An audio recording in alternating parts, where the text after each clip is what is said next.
ছেলে বিপ্লব চৌধুরী জেলেনির বিনা কোণে বিবাহ, কোটিপতির ছেলে বস্তির সঙ্গে মেয়ে বিয়ে। জেলেনি দাদা খাবো, দাদা খাবো। ও ভাই দেখি দোকানে কাগজ দেখি।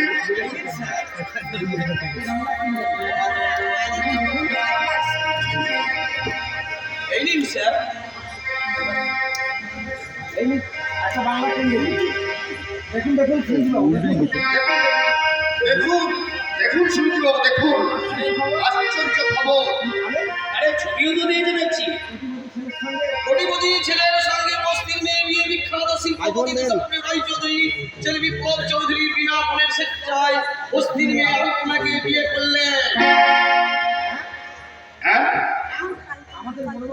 আমাদের বড়বাবু বিয়ে করেছে বস্তির মেয়েকে, কিন্তু বড়বাবু গতকাল ভূমি বেড়াতে গেছে। এই নিন স্যার, এই নিন কাগজ কাগজ, ওর খবর ওর খবর, খুলে নিন খুলে নিন।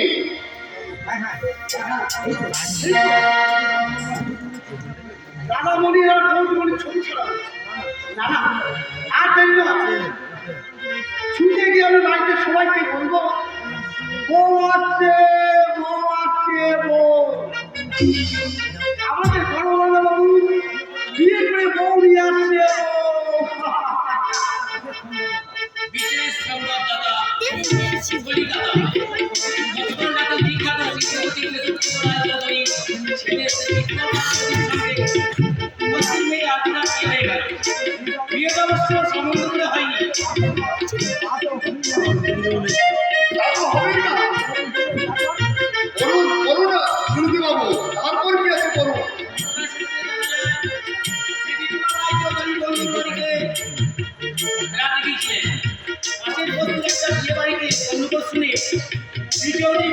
সেখানে গিয়ে জানতে পারলে অন্য ঠিকমতো না দিতে পারায় পরে বাবা ঠান্ডাতলা থেকে ভেঙে গেছে। মেয়েটি যাতে লগ্নভ্রষ্ট না হয় সেজন্য প্রতিবেশীরা অন্য কোনো পাত্রে সন্ধান করছিলেন, কিন্তু মেয়েটি তখন আত্মহত্যা করার চিন্তা করতে শুরু করেছিল। মেয়েটিকে অসহায় অবস্থা থেকে শ্রী চৌধুরী নিজে এগিয়ে এসে বললেন, আপনাদের আপত্তি না থাকলে আমি এই মেয়েটিকে বিয়ে করতে পারি। একথা শুনে মেয়ে ভাই ও প্রতিবেশীরা প্রথমে চোখ তুলল, পরে প্রস্তাবে রাজি হন এবং নির্ধারিত লগ্নে বিপ্লবের সঙ্গে আপনার সুবিধ সম্পূর্ণ বিশেষ উল্লেখ্য যে শ্রী চৌধুরী বিবাহের কৌতুক হিসাবে কিছুই নেই। আজকের দিনে এমন ছেলে পাওয়া বিরল শুনিতে বাবু। আমি ওই ঈশ্বরের কাছে প্রার্থনা করি ওদের দাম্পত্য জীবন সুখের হোক, সুন্দর হোক। ফিরছে মানুষ আবার অন্ধকার থেকে আলোয় ফিরছে। ওই বিপ্লবের মতো ছেলেরা যদি এই সমাজের বুকে নেতৃত্ব দেয়, তাহলে এই ভারতবর্ষে আবার স্বাধীন ফিরে আসবে, স্বাধীনতা ফিরে আসবে, সুযোগ ফিরে আসবে, তাই সুযোগ ফিরে আসবে। চিৎকার করে বলতে ইচ্ছে করছে, মানুষের জন্য জীবনের জন্য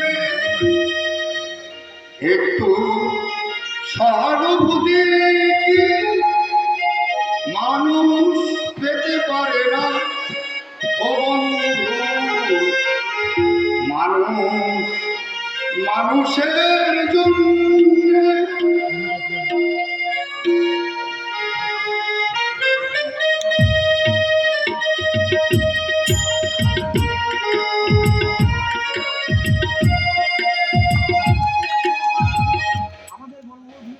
আমাদের বড়বাবু বিয়ে করে বউ নিয়ে আসছে। দিদি বলে ছোট বাবু জামাই বাবু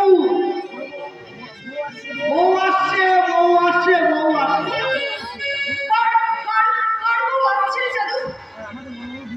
আমাদের বড়বাবু বিয়ে করে বউ নিয়ে আসছে। হ্যাঁ দিদি বলে হ্যাঁ, এই খবরের কাগজে বেরিয়েছে, এই ছবিটাও দিয়েছে।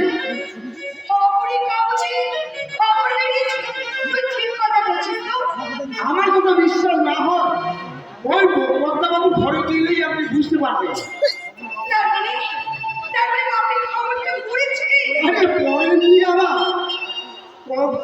খবরটা পড়ি একদম বাঘের মতো গর্জন করে বলছে,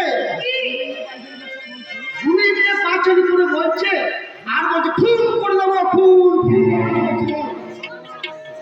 সর্বনা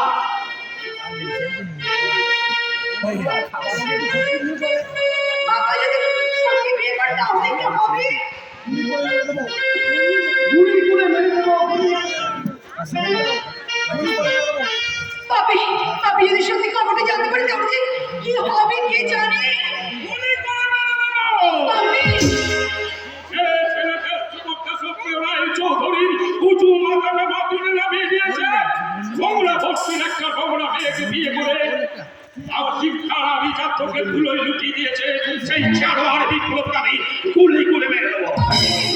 পাপি তুমি এসব কি বলছো পাপি?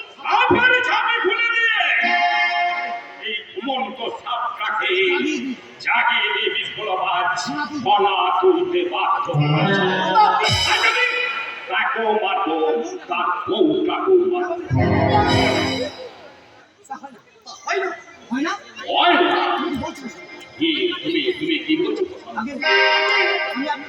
আমি আপনার জমা হয়ে আপনাকে আমি জিজ্ঞেস করছি। না না না না না না না প্রশান্ত দা, প্রেস্টিজ লস হয়ে যায় এমন কোন রিকোয়েস্ট কিন্তু আমার বাবা না।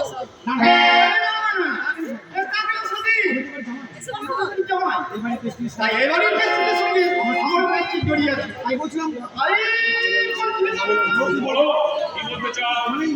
মানে অর্থমন্ত্রীকে নিয়ে বাড়িতে ঢুকলে আপনি ওই বস্তি মেয়েটাকে তাড়িয়ে দেবেন। Very good proposal, very good proposal, খুব ভালো কথা। কিন্তু বড় কিন্তু নয়। আরে কোনো কিন্তু নয়। ওর থেকে কেমন কিছু বলবেন না। এই জন্য আমার পিয়ারির সঙ্গে ওই ভর্তার তৃতীয়বার বিয়ে দেবেন। ঠিক বলেছো প্রশান্ত, তুমি ঠিক বলেছো। আমি তোমার বোনের সঙ্গে বিপ্লবে তোমার বিয়ে দেব, কিন্তু সেই ছোট লোক ঘরের মেয়েটাকে বাড়িতে ঢুকতে দেব না। ওই দেখুন ভর্তা বৌদিকে নিয়ে এদিকেই আসছে।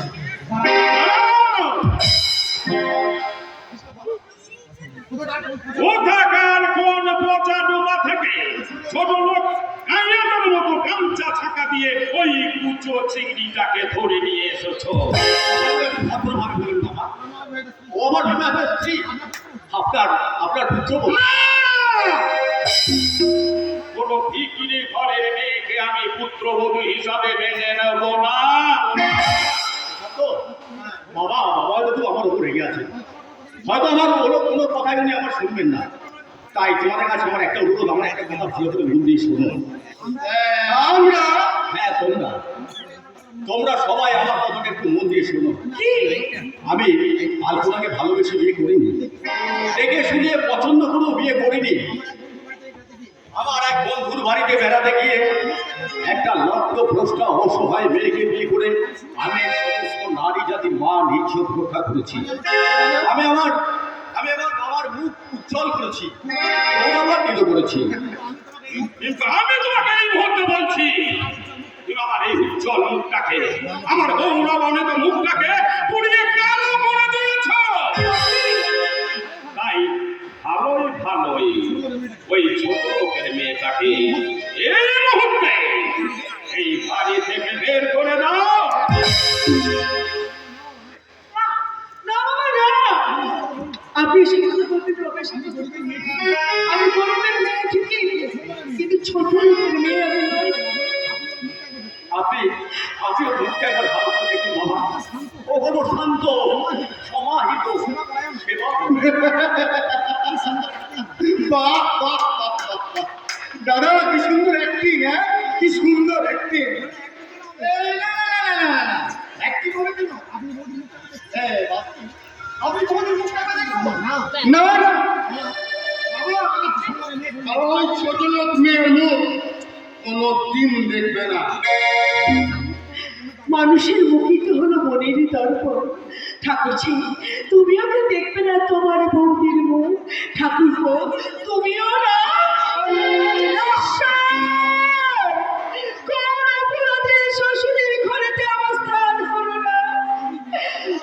আমাকে বলে দাও ঠাকুমা, বলে দাও, বলে দাও। না সত্য, তুমি আমার স্ত্রীকে ছোড়ে না, কারণ এই বাড়ির পিছন ফিরে তাকিয়ে থাকা মানুষগুলো তোমাকে না ছিলেও আমি কিন্তু তোমাকে খুব ভালো করেছি। আমি ভুল করছেন কথা, শান্ত করছে ভুল আমি আগেও কোনোদিন করিনি আর আজও করছি না। তাই নির্ভরতার কণ্ঠস্বর উচ্চ গ্রামে তুলে আমি সবাইকে জানিয়ে দিতে চাই, সে বাড়িতে আমার স্ত্রীর কেউ মুখ দর্শন করলো না, যে বাড়িতে আমার স্ত্রীর বধূরূপে স্থান হলো না, সেই বাড়ি থেকে এই মুহূর্তে আমি আমার স্ত্রীর হাত ধরে বেরিয়ে যাচ্ছি।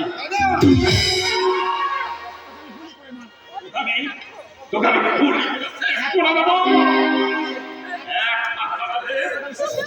তোকে আমি শেষ করে দেবো। আপনি তা করতে পারবেন না। একটা আমার জন্য একটা মানুষের মতো মানুষকে আপনারা কিছুতে মেনে ফেলতে পারবেন না। আমার স্বপ্নের জানালা শেষ করে নারী জীবনের কল্পনার স্বল্প থেকে আমি চির বিদায় নিয়ে এখান থেকে চলে যাচ্ছি। আর যাওয়ার সময় আমি তোমাকে বলে যাচ্ছি, এই বাড়িতে আমি আর কোনোদিন আসবো না।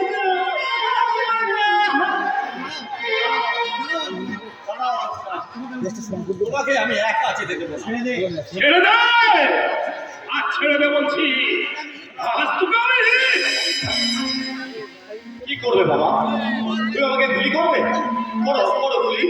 এই আমি তোমার সামনে বুক গুছিয়ে দাঁড়ালাম, তুমি গুলি করে আমার বুক ছাঁচড়া করে দাও। আমার বন্ধু গুলিতে ছেলের বুকের রক্তে লালে লাল হয়ে যায় এই চৌধুরী বাড়ির মাটি। প্রশান্ত, আরে প্রশান্ত, তুমি বাবাকে গুলি করতে পারো?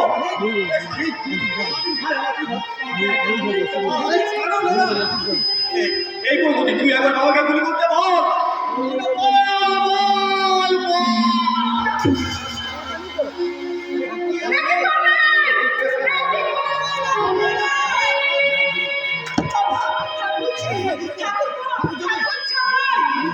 আমি পরে দেখলাম কত আপনাদের রাত এই লোকটা আমার জন্য যদি বলবে না ওর অবস্থা কেন করলেন? বলুন কেন করলেন?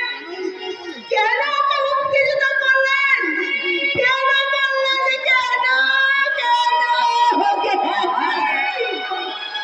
এই শয়তানি, তুই আমাদের কাছে কয় পেয়েছিস? স্বাধীন,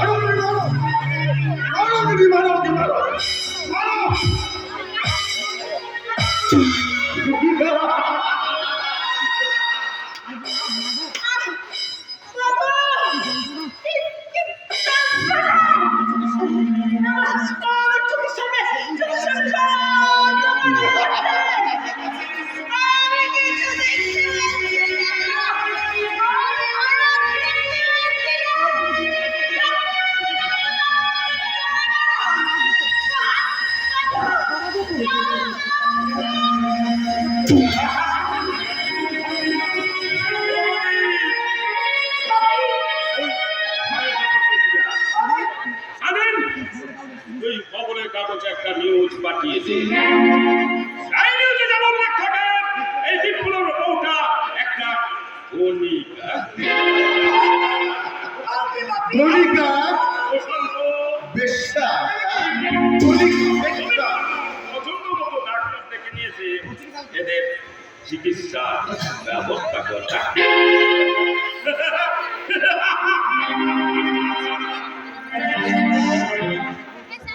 ব্যবস্থা তুমি করো। যে চিকিৎসা করে ভাই চৌধুরী ফ্যামিলির আমার বউকে আমি দেখতে এই সুন্দরী সত্যবতী আলপনা সত্য হবে, সত্য।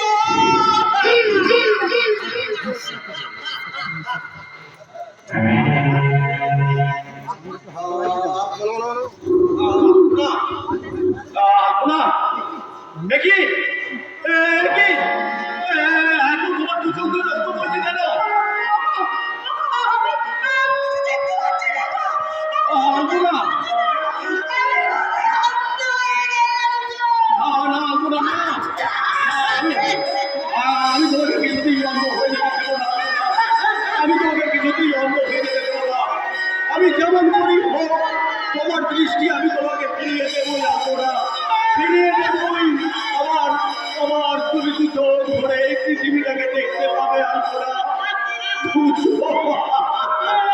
কেমন খেলা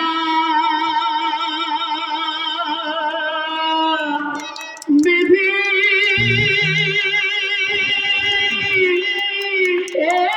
কি তোমার খেলা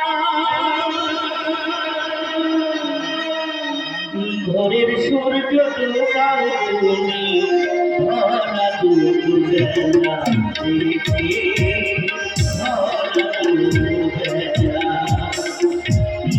ঘরের সূর্য দোকান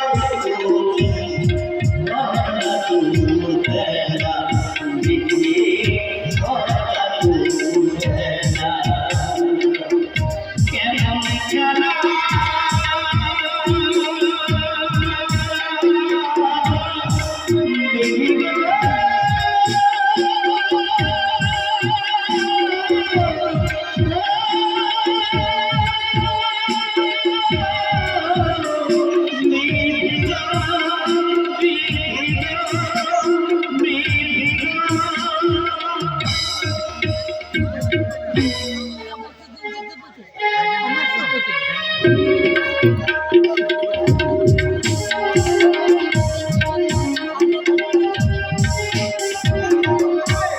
যেমন করে হোক বন্ধ করতে হবে এই গরু নির্যাতন। পিছনে কেউ দেখতে পাচ্ছে না। এখনো আমি কি করবো?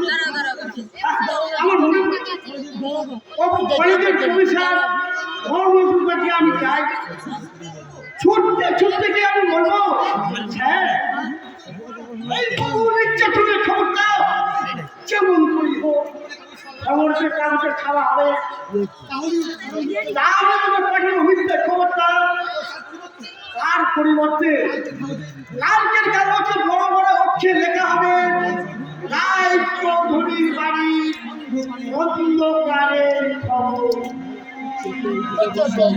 কথাটা শোনো, লোকের জন্য যাত্রা।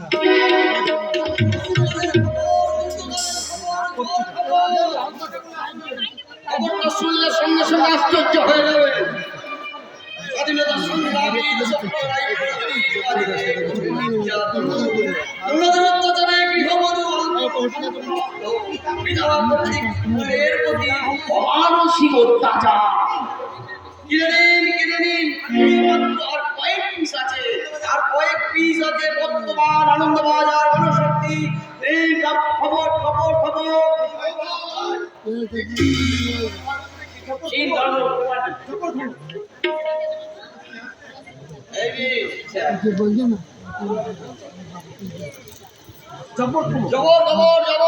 কিনে নিন স্যার। দেখুন তো